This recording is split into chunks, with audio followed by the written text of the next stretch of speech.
Chapter 22, The Cycle of Life. Learning objectives. Describe how depictions of pregnancy cause us to reflect on our own humanity. Outline some of the narratives suggested by images of youth and aging. Discuss some of the ways in which an awareness of our own mortality is reflected in art. Outline some of the ways in which burial practices reflect a belief in the afterlife. In Tibetan Buddhism, the cycle of life is a traditional image of a painting called Bhakbakara, or Wheel of Life. At the wheel center are three creatures biting the tails of each other in an endless cycle. There's a pig who represents ignorance, a snake representing envy and hatred, and a red cock who stands for lust and greed. The large areas between the spokes of the wheels depict 6 different levels of existence into which one might be reborn. At the top is sort of a paradise on earth, and at the bottom is hell. The entire wheel of life represents the possibility of transforming suffering by understanding how we must transform ourselves if enlightenment can ever be won. It also represents the constant state of change that is the cycle of life itself. When we look at this is Yama. He is death, and he holds the wheel. And so Yama is actually standing on 2 bodies here. And in this wheel of death, we see paradise is up here, and hell is down here. And these spokes represent the different places that a soul can be reborn into. This is the area of the demigods who are constantly fighting with each other. And this here is the hungry ghosts. They represent souls whose appetites could never be filled.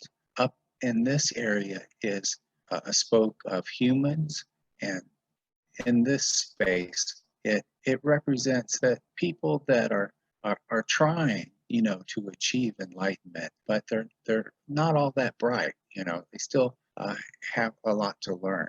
And down in here, a soul could be reborn as an animal. So we have animals here that are fighting amongst each other, and animals are eating each other and that sort of thing. Right in here in the center of it, we see the serpent, the pig, and the cock. Those represent the negative forces.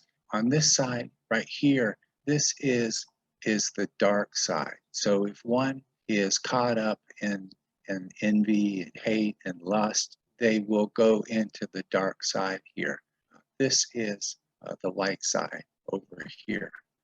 And the outer circle is it is a storyboard of a person's entire life.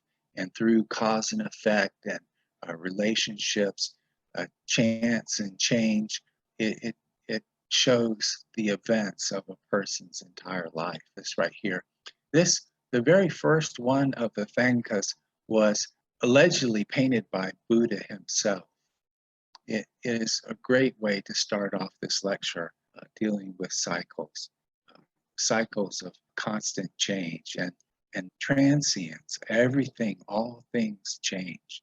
But we know from looking around, in nature, we have the seasons, right? We have spring and summer and fall and winter, the coldness, and from that death of the trees, the leaves falling, it's reborn in the springtime. So we see this constant change, the change of the tides, the way the water rises and falls. So I think there is a lot of inspiration in the contemplation of how our lives might be seasonal, like where we're born in infancy, we grow into adolescence, we come of age, we become adults, and then we're elderly, right? And so we see these stages, these cycles of life. And I think life changes in each one of these stages. Different opportunities open up, and a lot of mythologies deal with that in symbolism in these stories, these threshold opportunities and these rites of coming of age. We see a lot of that. At the hub of the wheel are the three creatures, pig, snake, and cock, each biting the tail of the other.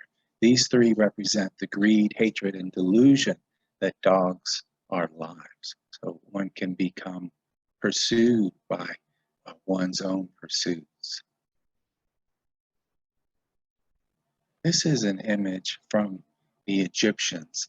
They were really in this belief that there was a constant battle of light and darkness, good and evil. And so their deities often represented the sun. So we see the solar orb right here. And underneath in the underworld, there was a giant snake. It could hypnotize people. So there was this constant battle that was going on between the forces of light and darkness. Birth. The Moche were the master potters. The Moche were a civilization that is in Peru, and they were pre-Incan, and they lived on between the coastline and the Andes Mountains. So water from the coast would go evaporate up into the air, and it would hit the Andes Mountains. So the Andes were catching a lot of water, and it would bring rivers down through very arid soil and climate. Their lives were very seasonal. El Niños would affect their weather, and it would kill off plankton and fish.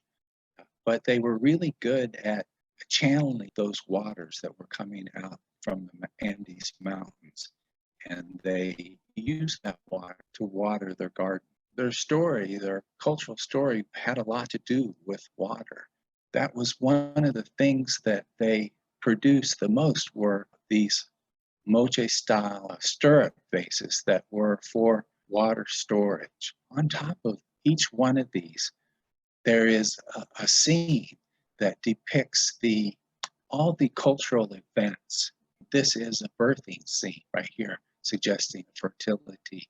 When I was in Lima, Peru, I went to a museum that had the largest collection of these Moche-style vases. It was outstanding. They reproduced their pottery. They were one of the first cultures that used molds. And here we can see a very nice handmade mold. So they could reproduce the same vase over and over again. When you go to a museum, they will often have a finished work next to the mold that was used to create it in Peru. The Huichols are a Mexican culture, and this is a ritual yarn art, and it depicts a birthing scene. The Huichols had a really great idea that for the men to really appreciate what the birth is about, the woman would tie ropes onto the male testicles, and the woman, as she's giving birth, she would pull on those ropes to the extent that matched her own suffering. That way that the father could participate in the suffering of childbirth. The connection of birth to the cyclical patterns of nature was clear to Leonardo da Vinci. The miracle of the fetus in the womb led him to produce the famous anatomical study of an embryo. Whatever Leonardo was studying, he was at some level also studying himself. So yeah, Leonardo was a genius, and he had a very wide interest. He studied all kinds of things, math, you name it, he studied it. So in this, he is studying not only his own origin of mankind. Everyone is born the same way, an embryo in the womb. This is an intellechy of the beginning, but also it holds within it the potential for growth. Leonardo was really into that Aristotelian idea of intellechy, and that is the potentialities of things. Seed has the potential to be a giant tree, just like an embryo has the potential to be a full-grown human.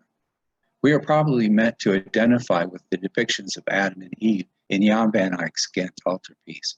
Most agree that Eve's posture suggests her fertility rather than her actual pregnancy. Well, that has been contended.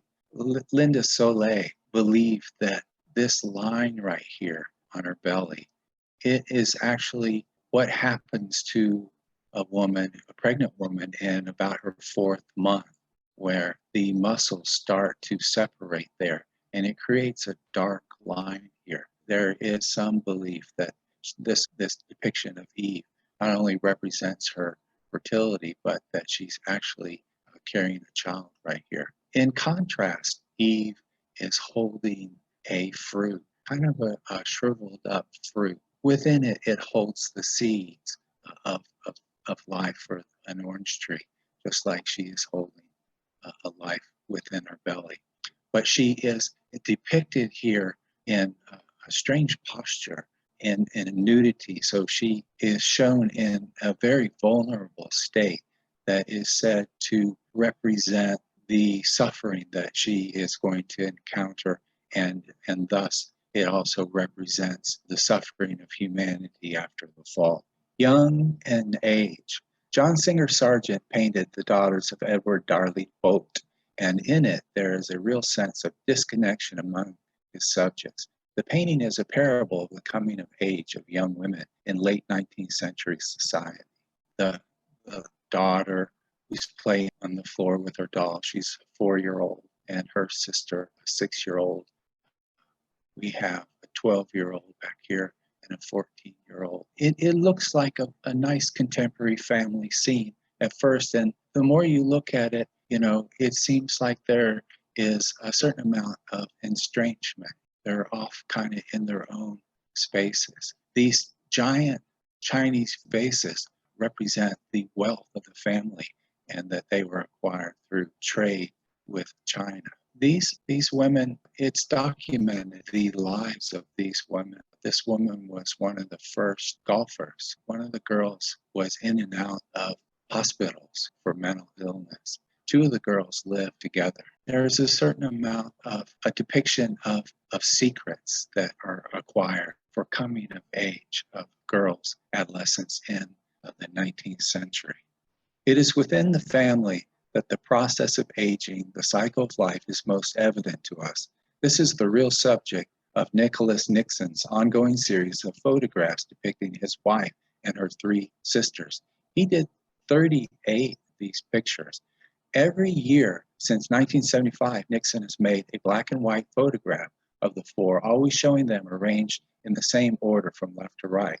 The series is not only a testament to time's relentless force, but to the power of family and love in spite of itself. Here are the 4 sisters, and I would imagine, if you could see all 38 of them lined up, you would see the subtleties of change in their appearance, but also you would probably get to see the dynamic changes of the relationships between the girls as well.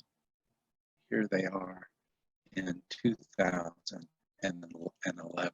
Time has changed them, but most likely for the better.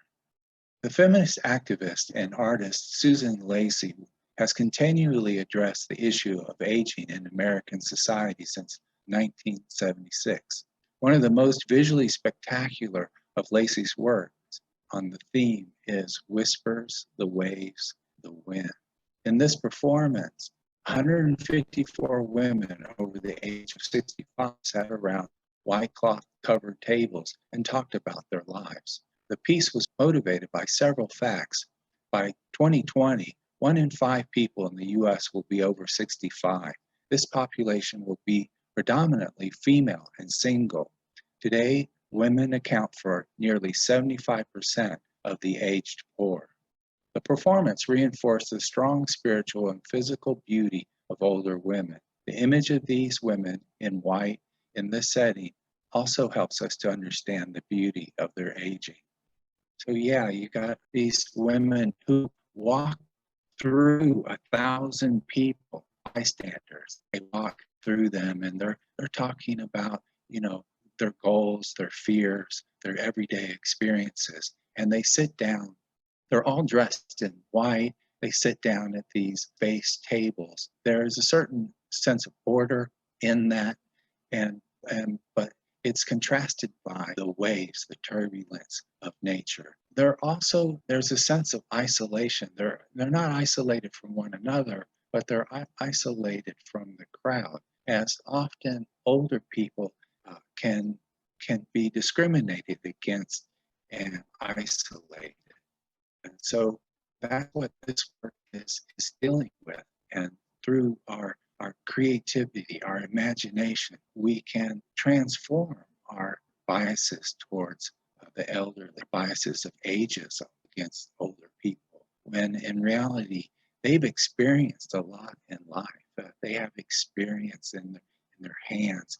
Those wrinkles all represent things that they've gone through, and experiences they've overcome. They've lived. They've experienced a lot.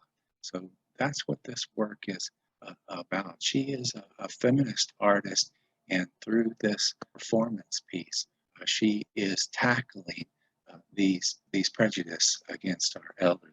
Contemplating mortality. The inevitable fact of death has troubled and fascinated the human imagination. Katahuyuk was a village that flourished around 7,400 BCE. It was concluded that its culture was matrilineal, based on multiple female figurines found. One figurine of a seated woman was believed to represent a fertility goddess. Now she's interpreted as a woman turning into an ancestor, as a woman associated with death, or as death and life conjoined. It is in Katahuyuk, it was well understood that death lurks behind life. A goddess figurine, a very full figure, but in the front, we see that she's very voluptuous and full, but the backside of her is emaciated and decomposing. So we see this emaciated skeleton that's emerging out of her, that's thought to represent death. The idea of death lurks behind life is the story in this work of art. Contemplating mortality. This was the motivation for depictions of the decaying body in the Japanese art of Kozuzu. The text, the Discourse on the Great Wisdom, argues that contemplation of the 9 stages of decaying corpse allows one to overcome love of the body and carnal desire and come ever close to enlightenment. In this Kobayashi scene, we have a very loose-fitted robe on this courtesan figure. So she represents the desire of the body. In these 9 different scenes, the body starts to decay. The body is bloating, and we see different stages of decomposition. And finally, we see animals that are eating the remains of the corpse in this. In studying this, in Buddhism, it was believed that when we remember our death, memento mori, it motivates us to live a better life, lessen our attachment and love of carnal desire and a love of the body. Fascination with death and the thinking of our own mortality was never more all-consuming than it was in the 14th century because of the bubonic plague. The bubonic plague arrived in Sicily from ships from the Black Sea, and inside it carried a lot of dead sailors, had buboes, their little black boils. The Book of Hours is a good example. The images of 3 living and 3 dead men in Psalter and Hours of Bohn of Luxembourg are an example of what is known as a memento mori. Memento mori translates, remember that you will die. In this time period, it really lessened the amount of people on the planet. In this time period, people were patronizing the arts because they wanted to buy or commission works of art that kind of curried favor for them. You know, they would buy religious art. And so there was a prolific amount of work like this. And in this memento mori, we have three horse riders. They're riding and they encounter three corpses, very realistic looking corpses, considering it was illegal to do autopsies on bodies back then. The stench is so bad that one of them is covering his nose with a handkerchief. In this memento mori, one of them calls out, "As you are, we once were. As we are, you will be." So that's a challenge to them, that remember that soon you'll be just like us. Nicholas Poussin's The Shepherds of Arcadia is another example of memento mori and a directive to lead a virtuous and ascetic life. Vanitas paintings such as Still Life with Lobster by Jan de Heem are also examples of the memento mori tradition because their models were dead specimens. This is the classicist Nicholas Poussin, and in this beautiful paradise known as Arcadia, these three shepherds come upon a monument, and there's an inscription in it, and it says something to the fact that even in Arcadia, I am here. And so that is a reference into this memento mori, into what he's referencing here in this inscription. Even in this beautiful place of Arcadia, there is death lurking. So these three shepherds are trying to figure it out. And this one, his shadow is cast over that reference, that statement. That is a symbol. The shadow represents the shade. And in this time period, the shade represented his spirit.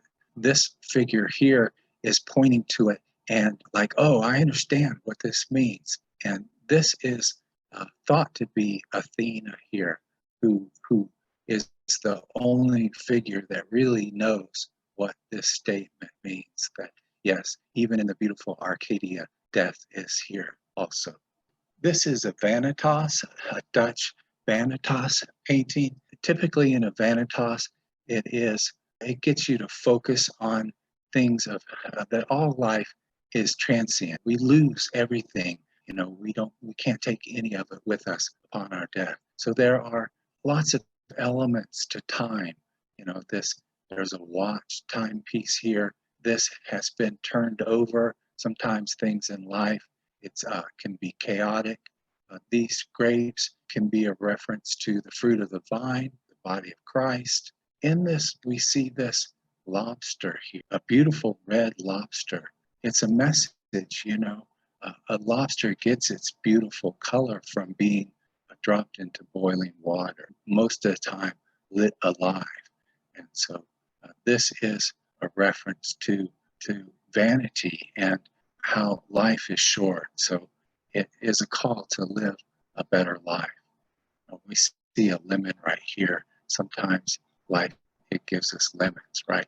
So yeah, every still life is connected to a vanitas and a memento mori, because still life began through this idea of nature morte, or dead nature. And the still lifes were generally depictions of animals from the hunt.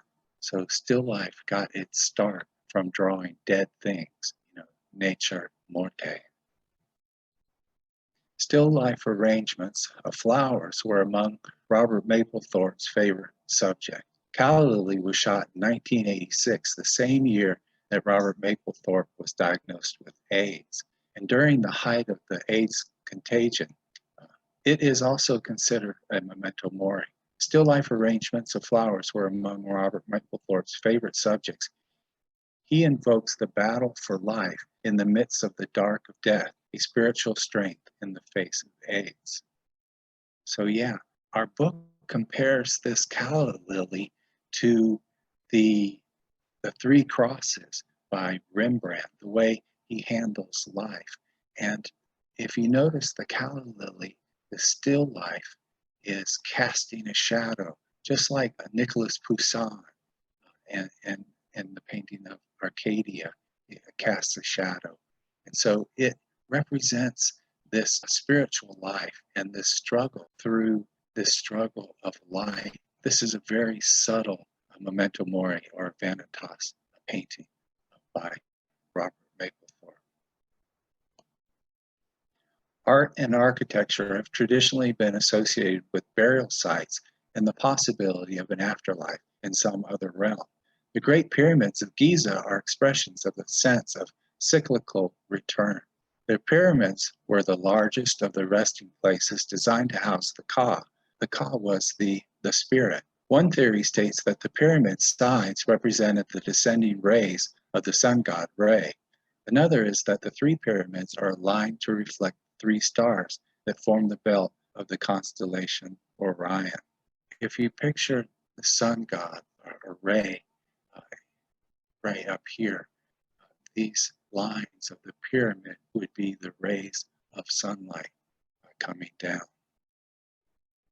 These were built to house the Ka, and there were little passages, little tunnels that pointed up into the stars at specific places. Some believe it's Sirius, the star Sirius. That could be like a place for the spirit to escape and go on a journey in the afterlife.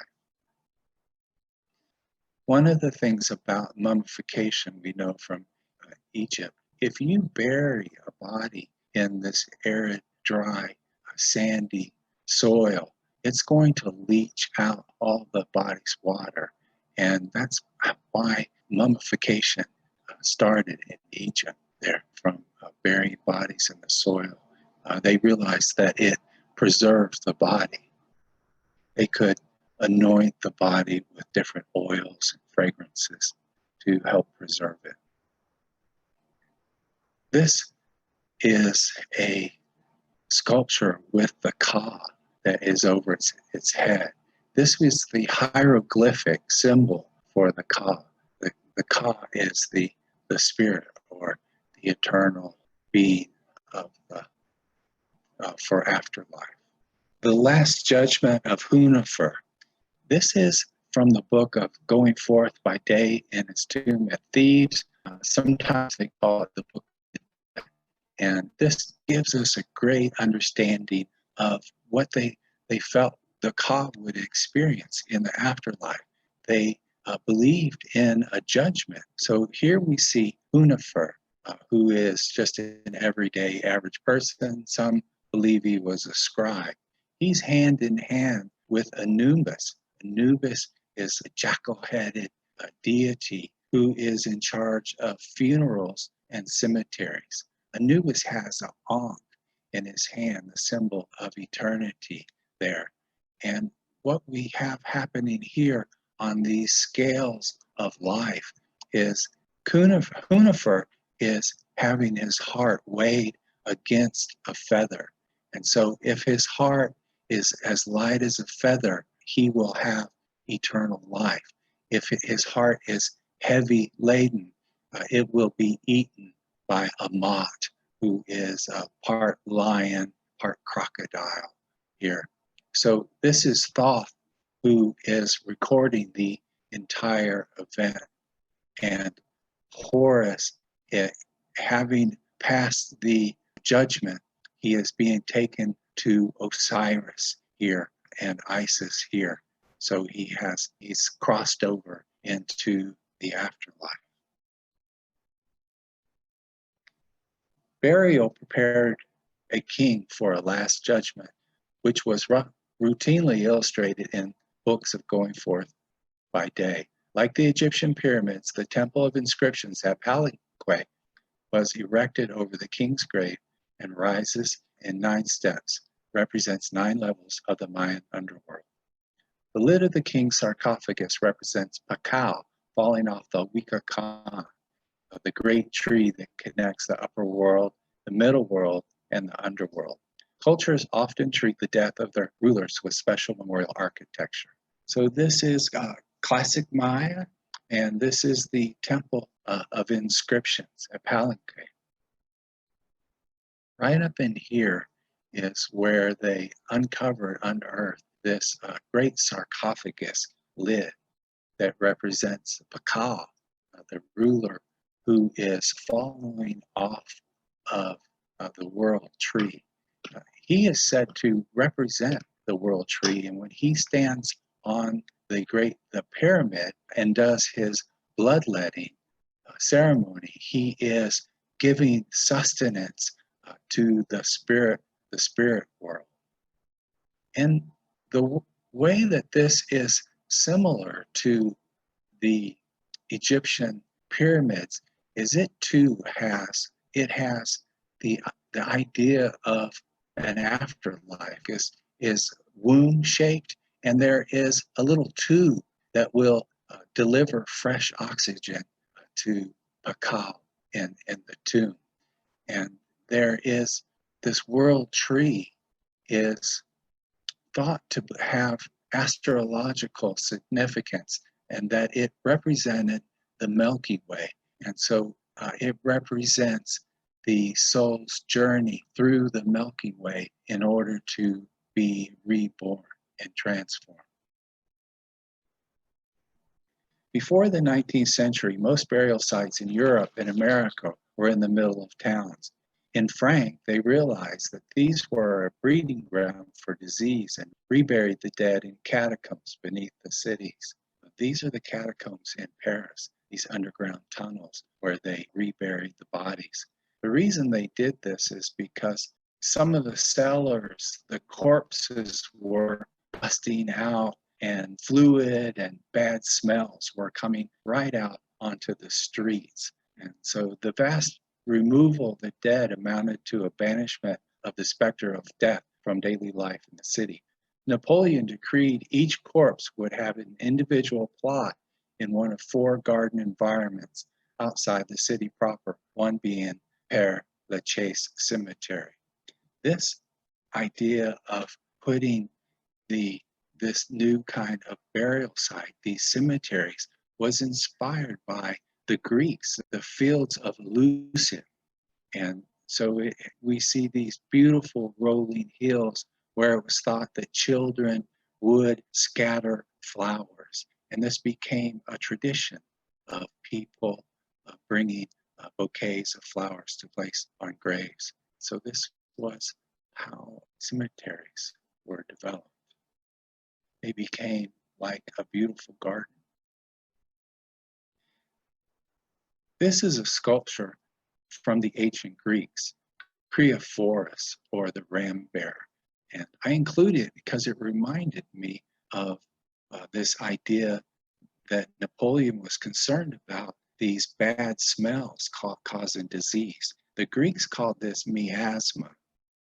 And in their mythology, Hermes is trying to cure disease by taking a ram around the city walls. The ram was going to be sacrificed, but it would breathe in all this bad smell that would, swamps and rotted material, decaying material.